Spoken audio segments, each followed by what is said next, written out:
The sky burned with copper flames at sundown as Rancher John crossed the broken fence, the dry wind cutting like a tired blade.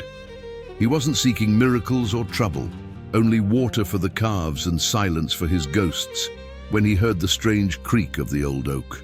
Dust rose in swirling columns, the smell of hot earth carrying echoes of gunpowder while his spurs beat like a broken clock.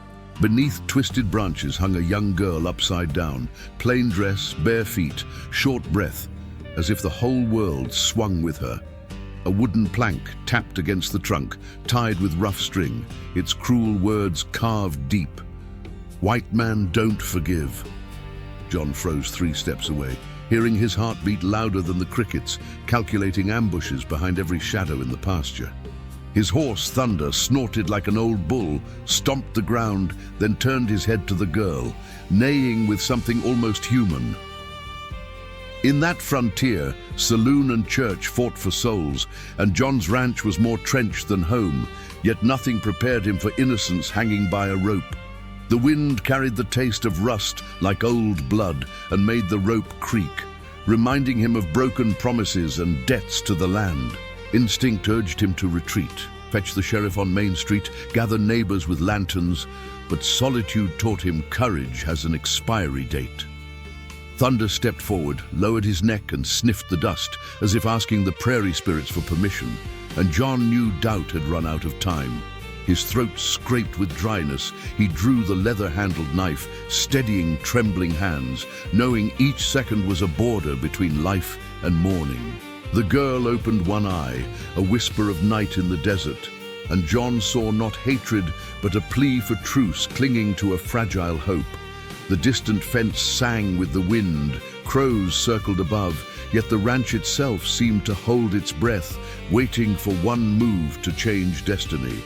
And before his blade touched the rope, Thunder rose, shifting his massive weight with impossible care, proving strength can be born of compassion. John slipped the knife back into its sheath, then lifted the girl by the waist, while Thunder braced beneath her like a living scaffold, steady and deliberate. He felt the rough cord bite his knuckles as he pulled, the fibers creaking with a sound like old floorboards in a church that remembers too many funerals. The branch bowed with a tired groan, the weight shifting inch by inch, and the prairie air turned tight, as if the sky itself held its breath in prayerful silence. When the rope slackened, he guided her down along Thunder's warm shoulder, the horse standing calm as a Sunday altar, patient as a winter moon. Her breath fluttered against his forearm, shallow and scattered, a wind chime after a storm, fragile notes wondering if peace had truly arrived. He cut the cord in 2 strokes and let it fall like a dead snake to the dust, the ends frayed and ugly, smelling of sweat, fear, and borrowed hatred.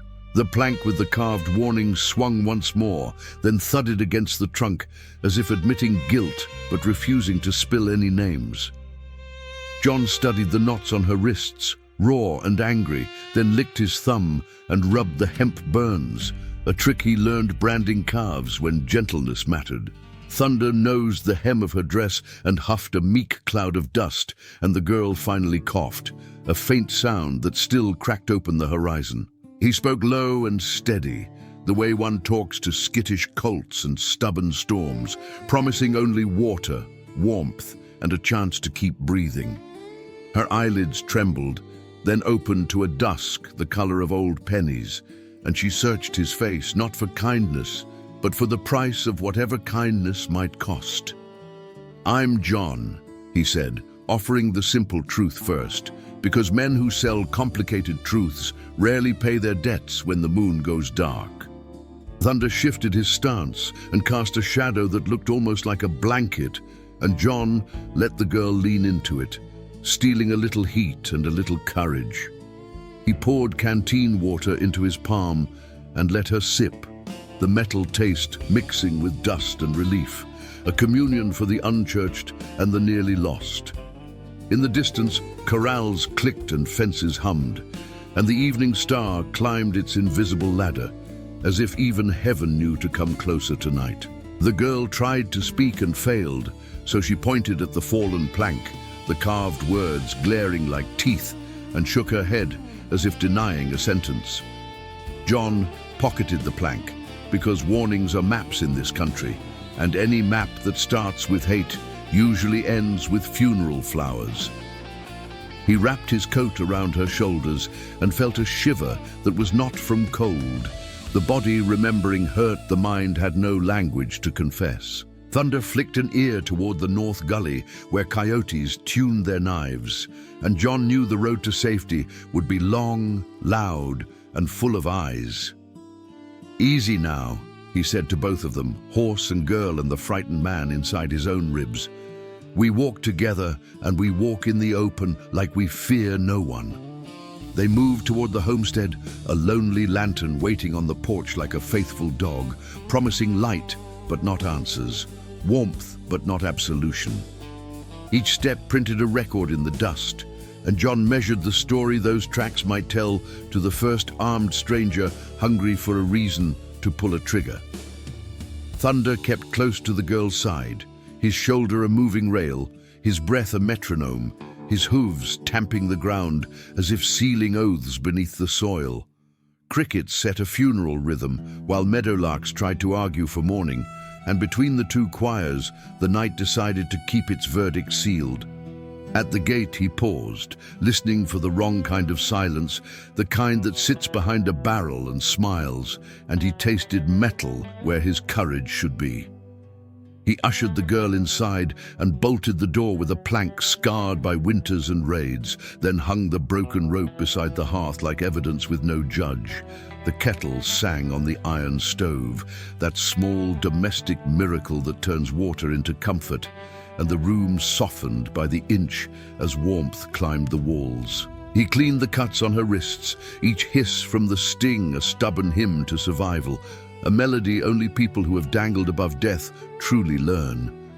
When he asked her name, she mouthed a syllable so quiet the flames leaned in to hear it, and he caught Anna, a fragile thread tying her to the world. "Anna," he repeated, gifting the name a place at his table, and he watched her shoulders drop as if the sound itself wrapped her like a wool blanket. She curled her fingers around the tin mug, and the steam painted her cheeks with borrowed color, and for a minute the house looked less like a bunker and more like a home. John spread a county map on the table, tracing gullies and arroyos, counting distances between trouble and help, between truth and the kind of lie that keeps you alive. He set the carved plank beside the map, the words sneering at the lamplight, and he felt the old war drum in his chest, the one he swore he buried after the last raid. Thunder stomped once outside, a single dull thud that meant attention, and John slid the window a finger's width to taste the air for strangers and rumors. No hoofbeats, no spurs, only wind and the creak of empty saddle leather. Yet the hair on his arms rose like wheat before a storm that hasn't shown its clouds. He asked if anyone saw the faces that tied the rope, and Anna shook her head with a sorrow that suggested she knew the hands, which is sometimes worse than faces. Her eyes drifted to the map's northern edge, to a canyon where shadows work overtime, and John marked it with a thumbprint the color of ash and suspicion. He told her the sheriff could be trusted to count bodies, not secrets, and the right help in this county wears no badge, just quiet boots and a reliable conscience. Outside, coyotes fell silent in that old prairie way. That means another predator is listening, and the lamp flame fluttered like a skittish colt about to bolt. John lowered the rifle from the mantel onto the table, not as a threat, but as punctuation, a period at the end of a sentence that had gone on far too long. The night deepened like ink spilled across the prairie, and the cabin walls groaned with the weight of silence that refused to die. John sat at the table sharpening the edge of his knife, each strike against the stone, sounding like thunder far away, a warning still unspoken. Anna sat near the fire, her eyes fixed on the rope fragment hanging like a trophy of cruelty, and every flicker of flame painted her face with dread. Thunder poured the dirt outside, restless yet deliberate, a sentinel that trusted his instincts more than any sheriff's badge or oath. The carved plank leaned on the map, its words whispering louder than the crickets, as if wood itself carried vengeance carved deep into its skin. John muttered to himself that a man can outrun bullets, but never whispers. And in this land, whispers were sharper than iron. Anna touched the burns on her wrists and finally spoke, telling him the men were not strangers but outlaws who wore no masks, men of dust and greed. Her voice cracked as she described the canyon camp where they drank stolen whiskey and laughed like hyenas, waiting for chance or blood. John felt his chest tighten because those names belonged to faces he once rode with, back when the line between rancher and outlaw was thin as a knife's edge. Thunder snorted again, catching a scent that the wind carried down from the ridge, and John knew memory had arrived wearing boots, not just ghosts. He told Anna that safety was fragile as glass in this county, and if those men left a warning, it was because they planned to collect a debt. Anna stared into the fire and whispered that they called her a burden, not for her voice, but for what she carried, though she dared not say more. John leaned closer, the lamplight painting scars on his jaw, and pressed her to explain. But she bit her lip until blood came, sealing her secret. The room tightened like a hangman's knot, and even the kettle hesitated, steam curling upward like smoke from a gun just fired. John reached for his rifle again, laying it across his lap, because in these parts, every confession was an invitation to violence. He told her that men who carve warnings don't stop at one, and tomorrow they'd carve another into the land itself if not stopped. Anna clutched the mug tighter, her knuckles white as moonstone, and her silence was louder than any scream, a silence filled with truth, half buried. Thunder shifted closer to the door, pressing his chest against the wood as if daring it to keep him out of the conversation. John whispered that a man may try to bury his past in cattle and fences, but sometimes the past claws its way back in the shape of a frightened girl. Outside, the prairie wind bent the grass low, as if bowing before the storm that had already chosen this house for its altar. Midnight slid across the ranch like a thief, shadows stretching long and deliberate, and every owl call sounded like a secret told twice. John moved from window to window, his rifle cradled, eyes searching the ridge for lanterns that moved like wolves hunting in pairs. The silence outside grew heavy, the kind that smothers, until even Anna's breath seemed guilty for making sound. Thunder blew through the open crack of the door, nostrils wide, warning of a scent men leave behind when sweat mixes with whiskey and dust. John spotted no torches, no flames, but he smelled tobacco carried by the wind, the brand he once smoked with men who stopped being friends long ago. Anna flinched when the floor creaked, her body remembering rope and tree, her shoulders trembling under the weight of invisible branches. He told her not to fear the night, but to fear men who believe night hides their crimes, for those men are the truest darkness. The lamp flickered again, casting double shadows across the walls, and John swore he saw his younger self in one, outlaw eyes staring back. Anna finally confessed that the men wanted something she held, something worth more than cattle or coin, though she kept its name hidden. John clenched his fists, because secrets kept in this land were dynamite, waiting for one spark, and sparks were plentiful at sundown. Thunder stomped once, hard enough to rattle dishes, and John knew the horse smelled what eyes could not, an approaching shape dressed in malice. The fire popped, spitting embers like warning shots, and Anna recoiled as if the flames themselves accused her of bringing ruin. John told her plainly, "Tomorrow we ride north." His voice carved in granite, because hiding only delays the noose. She shook her head, whispering that the canyon was death, yet her eyes betrayed knowledge that the canyon also held the key. He poured another cup of water, set it in her trembling hands, and promised nothing but the chance to keep fighting one more day. The night outside thickened like tar, and the coyotes began to sing again, this time a hymn of hunger, this time a chorus for hunters. John tightened the bolts, set traps along the back fence, and loaded shells into his shotgun, each click louder than thunder. Anna curled near the hearth, finally drifting into a fragile sleep, while John sat vigil, ears tuned to the weight of footsteps not yet taken. Thunder remained by the door, eyes wide, mane bristled, as if he had already seen the dawn and knew it would not come cheap. Somewhere in the dark a match struck, flaring brief against the canyon wind, and John whispered, "They've come." The first knock was not on the door, but on the land itself, a distant tremor of hooves that spoke in a language older than fences.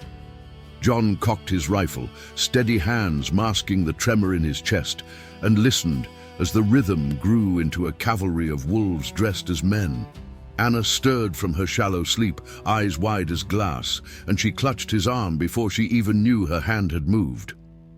Thunder reared outside, a silhouette against the moon, his scream tearing through the night like a church bell that refuses to stop ringing.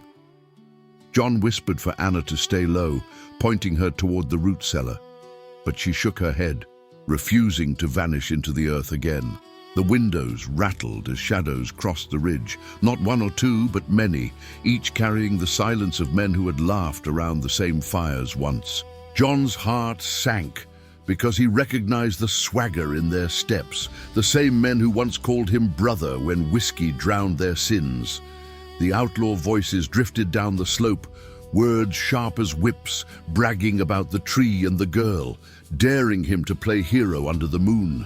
Anna clutched the carved plank and pressed it to her chest, as if to erase the words, as if denial might undo the cruelty carved in wood. John placed his hat on the table and tightened his belt, small rituals of war that told the night he was no longer a rancher, but a fighter again. Thunder scraped the ground like a plow, ready to carve lines between past and present, between loyalty betrayed and justice reclaimed. The fire cracked louder, sparks leaping like scouts across the hearth, and John swore the flames spelled out the faces of men he had buried in memory. Anna whispered his name, not in fear but in recognition, as if she understood his silence was not cowardice, but the sharpening of a blade inside his soul. Outside, the coyotes fell silent once more, and even the owls refused to speak, leaving the land hollow for men to write their violence on it. John called out into the dark, his voice iron, telling the outlaws the ranch was no place for scavengers, but his words returned without echo. The reply came in the form of laughter, coarse and cruel, the kind of laughter that tastes of ash and whiskey, and it crawled down the cabin walls. Anna begged him not to open the door, but John reminded her that doors keep out wind, not men who carve warnings into children's skin. He loaded the last round, the click echoing like a verdict, and sat the rifle across his knees, a king on a wooden throne awaiting siege. Thunder circled the cabin, a ghost in flesh, daring the men to step into the light, and every hoofbeat promised vengeance painted in dust. The night bent lower, and John whispered one last prayer, not for victory, but for the strength to carry whatever lost dawn would deliver. A lantern flared on the ridge, swaying like a gallows rope, and the outlaws shouted promises of fire, daring him to test his courage. John rose, rifle at the ready, and opened the door not to surrender, but to show that shadows cannot scare a man already haunted. The wind carried the smell of kerosene, bitter and sharp, and he knew they planned to torch the ranch, leaving ashes where his life once stood.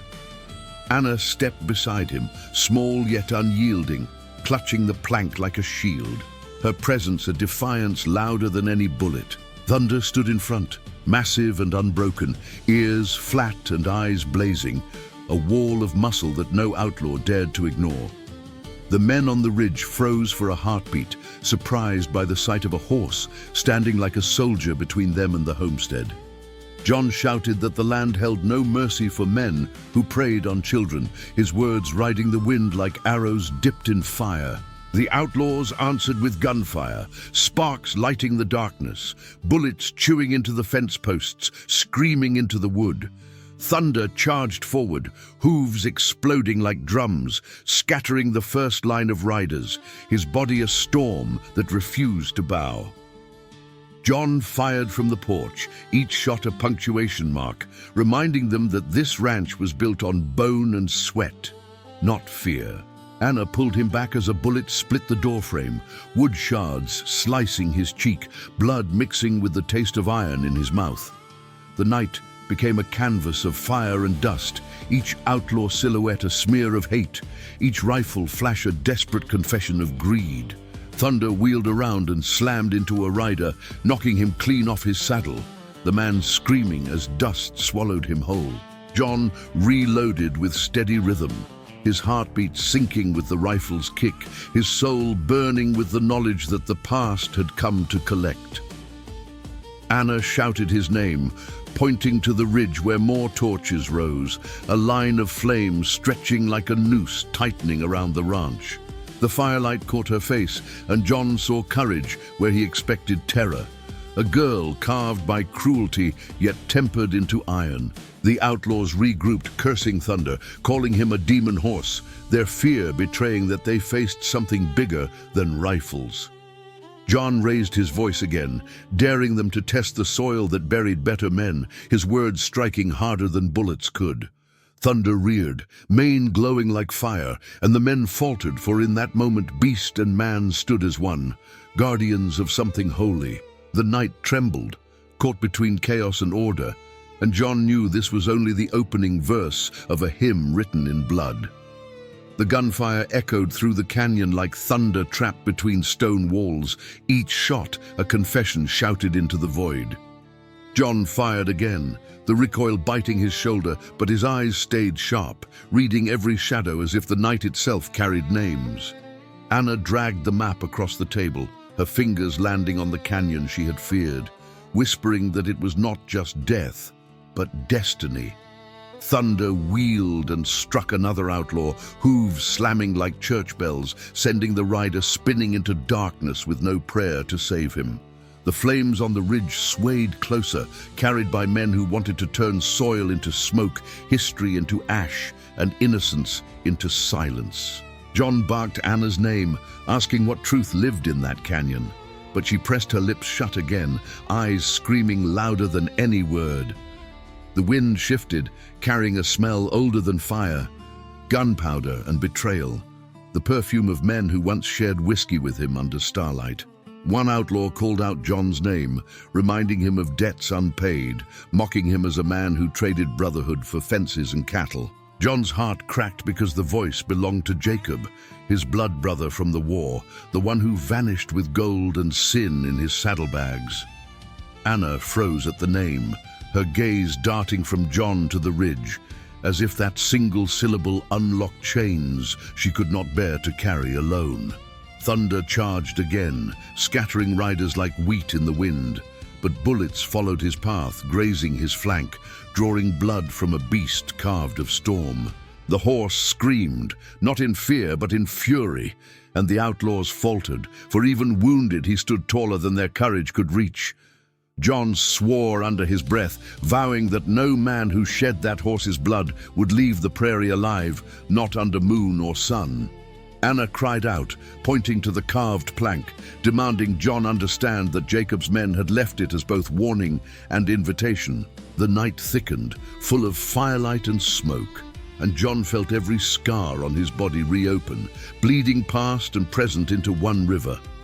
He shouted into the dark, calling Jacob a coward, daring him to step into the light. But the ridge answered only with silence and gun barrels. Anna gripped John's sleeve, whispering that Jacob sought not revenge, but something hidden in her, something she carried since before the rope. The fire in her eyes told John this secret was heavier than lead, a burden tied to her bloodline, not just her fragile body. Thunder poured the earth again, each strike a drumbeat, promising that dawn would come only to those who endured the hymn of war. The prairie exhaled, and John realized that this night was no longer about ranch or land, but about a secret written in Anna's bones. The outlaws advanced, lanterns swaying like vipers, their laughter weaving a noose that tightened around the cabin with every step. John held the rifle steady, but the weight of Jacob's name pressed heavier than the weapon, memories mixing with smoke until his hands shook. Anna stepped forward, clutching the plank against her chest, her voice finally breaking, shouting that Jacob was not only her captor, but her blood. The words tore the night open, silencing even the coyotes, as the truth uncoiled like a rattlesnake too long hidden under stone. John staggered, the rifle dipping, because betrayal had many faces, but never the face of a child forced to carry her enemy's name.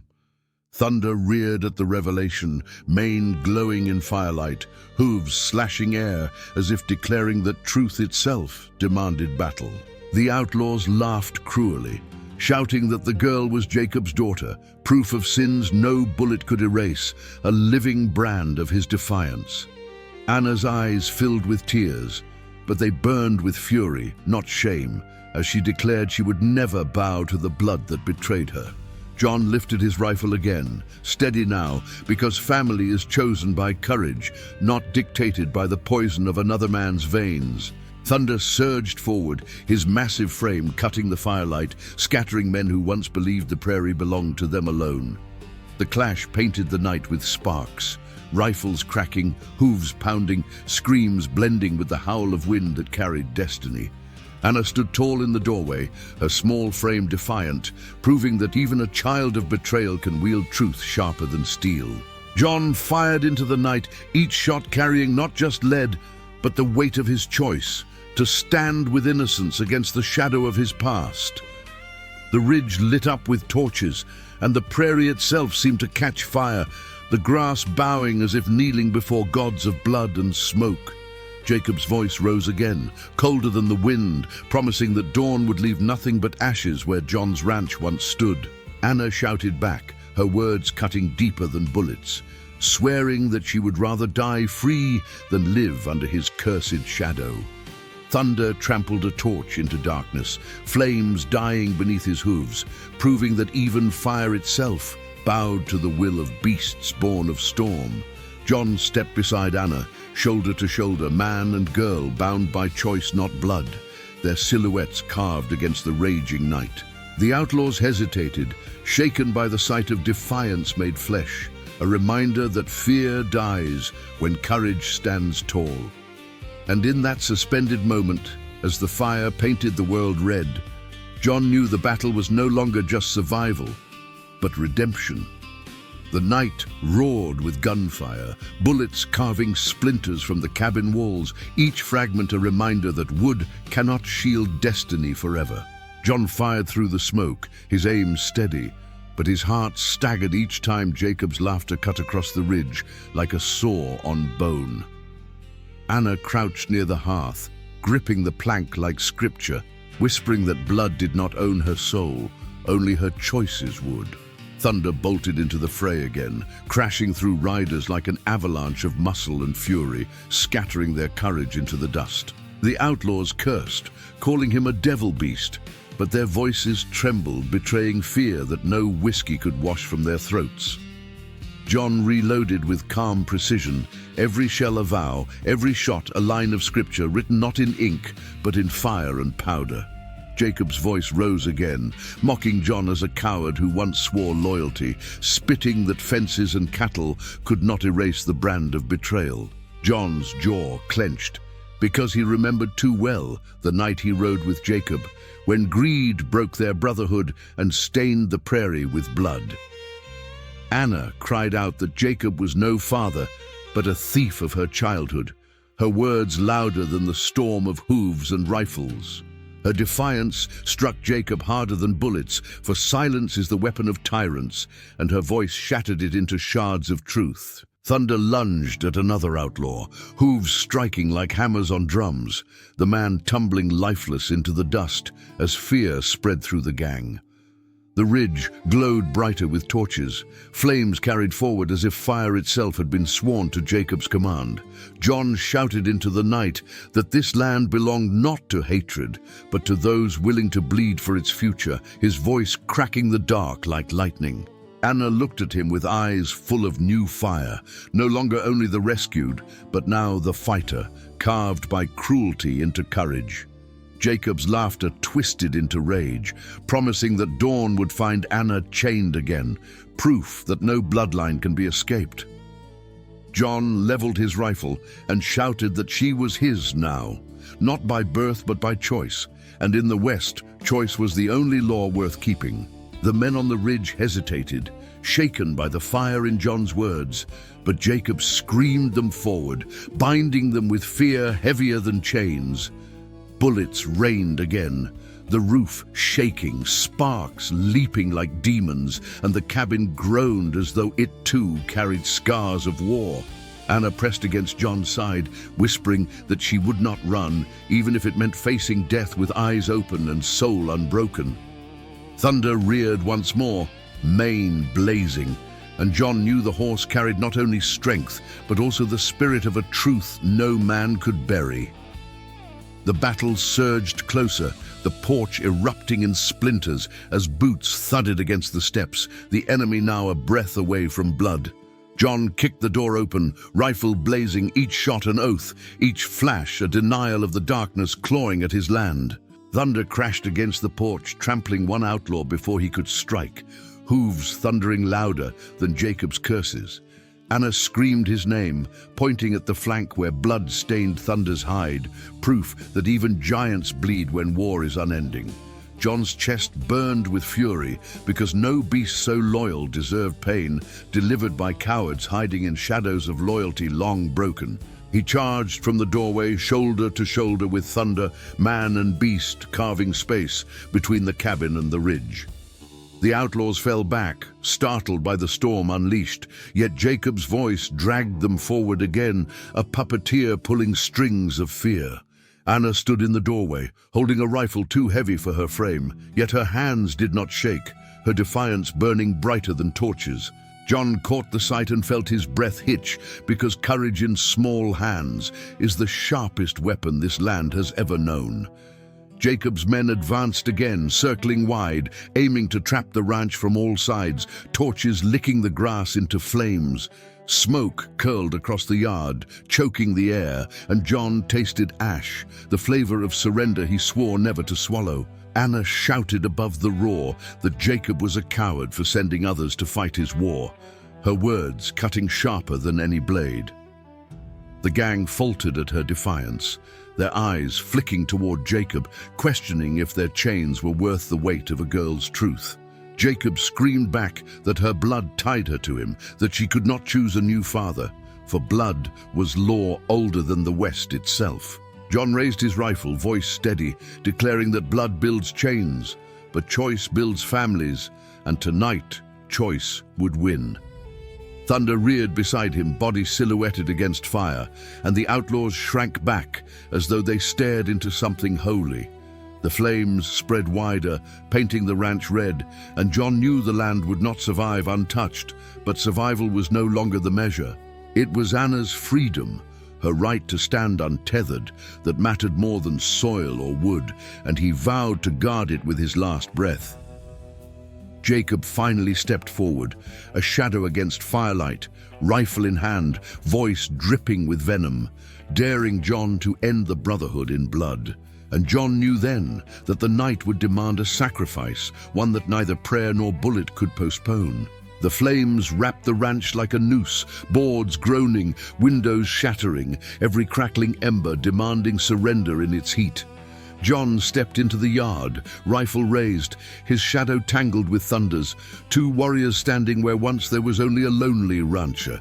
Jacob descended the ridge, lantern in one hand, rifle in the other, his smile sharp as barbed wire, promising death in every step. Anna clutched the rifle she could barely carry, but her eyes burned hotter than the fire. Daring Jacob to deny the truth, she shouted into the night. Jacob sneered, calling her weak, calling John a thief of daughters, a coward who dressed betrayal in the language of family. John's chest heaved, because Jacob's words carved into scars long buried, but Anna's hand on his arm steadied him like prayer steadies faith. Thunder poured the dirt, blood still dripping from his flank, yet his gaze never wavered, a sentinel carved of storm and loyalty.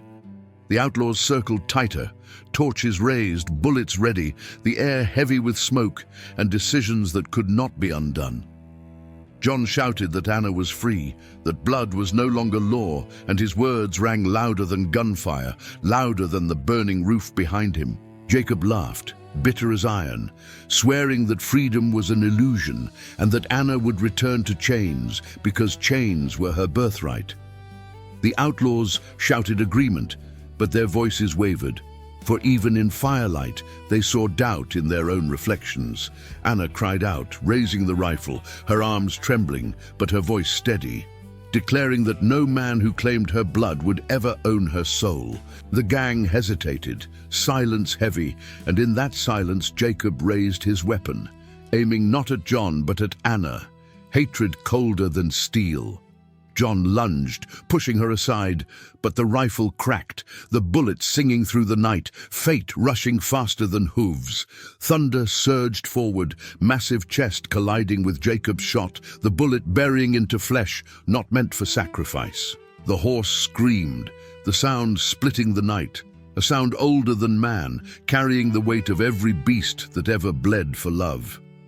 Jacob staggered back, stunned not by bullet or blade, but by the sight of a beast choosing death to protect what men could not. Thunder collapsed, dust rising around him like incense, his body still trembling with defiance even as blood painted the earth. Anna screamed, falling to her knees, clutching the horse's mane, her tears washing dust into mud, her voice breaking the hearts of even hardened men. John's rifle roared, fueled by grief, striking Jacob's lantern, flames exploding upward, fire and fury swallowing shadows alike. The ranch yard became a battlefield of ash and cries, bullets flying, men shouting, but the sound of thunder's fall echoed louder than all.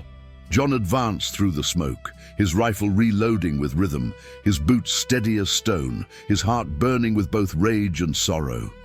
Jacob cursed, firing again, but his shots grew wild, his hands trembling as if even hatred could not steady his grip. Anna rose from Thunder's side, dirt on her face, fire in her eyes, holding the rifle as if it were an extension of her will. She called Jacob by name, not as daughter but as enemy, declaring that his blood was poison and she would never drink from it. The words struck deeper than bullets, shaking the men around him, for they saw a child renounce chains older than their guns. John fired, striking the ground at Jacob's feet, daring him to step closer, daring him to face truth without hiding behind his men. The outlaws faltered, some stepping back, others lowering their rifles, because the night no longer smelled like victory, but like judgment. Jacob screamed, calling them cowards, spitting that he alone carried the strength to rule, but his voice cracked beneath the weight of denial. Anna lifted her rifle, the barrel shaking, but her aim truer than the lies that birthed her, and she shouted that freedom was stronger than blood. John covered her, firing at the advancing torches, each shot cutting the circle wider, giving her words the space to grow. The fire spread across the yard, smoke swallowing the stars, turning the night into a furnace of trial and revelation. Jacob charged forward, rage unbridled, eyes wild with fury, but the men behind him did not follow, their faith burnt to ash. Anna squeezed the trigger, the rifle's crack splitting the air, bullet grazing Jacob's arm, drawing blood that proved tyrants bleed like all men. He howled, stumbling back, face pale in the firelight, his power draining with every drop spilled from his veins. John stepped beside Anna, rifle steady, voice calm, telling Jacob that the West remembers courage, not cruelty, and tonight courage stood here. The outlaws lowered their guns, some dropping them entirely, eyes wide with the truth that Jacob's reign was nothing but smoke. Jacob spat blood, swearing vengeance, but his voice was hollow now, his threats nothing but echoes drowning in fire. Anna stood tall, her small frame illuminated by flame and ash, proving that the child once bound was now the voice of freedom itself. John placed a hand on her shoulder, steady and sure.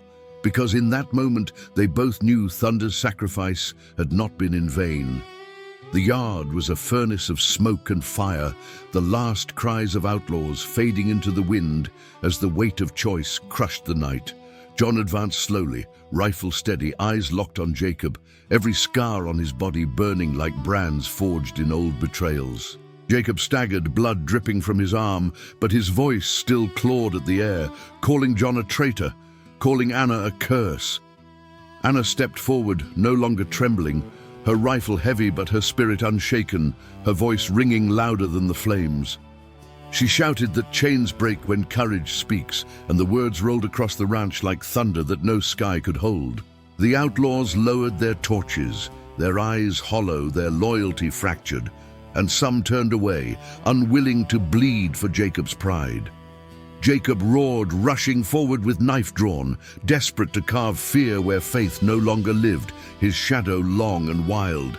John fired, the bullet striking the ground near Jacob's boots, a warning that mercy still lived but was wearing thin. Jacob lunged anyway, blade flashing, but John met him head-on, the clash of steel and bone echoing like church bells at a funeral. The struggle was brutal, fists and fury colliding, memories of brotherhood bleeding into the soil as both men fought for more than land. Anna screamed, aiming her rifle again, but John shouted for her to hold, because some ghosts must be faced by the men who made them. Jacob swung wild, his knife grazing John's shoulder, the cut shallow but hot, a reminder that betrayal always leaves a mark. John struck back, rifle stock smashing into Jacob's chest, knocking him to the dirt where firelight revealed not strength, but desperation. Jacob wheezed, gasping for air, his knife falling, his eyes finally stripped of rage, showing only the hollow man beneath the mask. Anna stepped closer, tears and firelight mingling on her cheeks, telling Jacob that his blood no longer bound her, that she was free. John leveled his rifle, but Jacob raised his hands, not in surrender but in weakness, his body finally admitting what his pride would not. The outlaws melted into the night, shadows scattering, leaving their leader to face the truth without soldiers to carry his lies. Jacob cursed one last time, voice broken, swearing vengeance in another life before stumbling into the dark canyon that birthed him.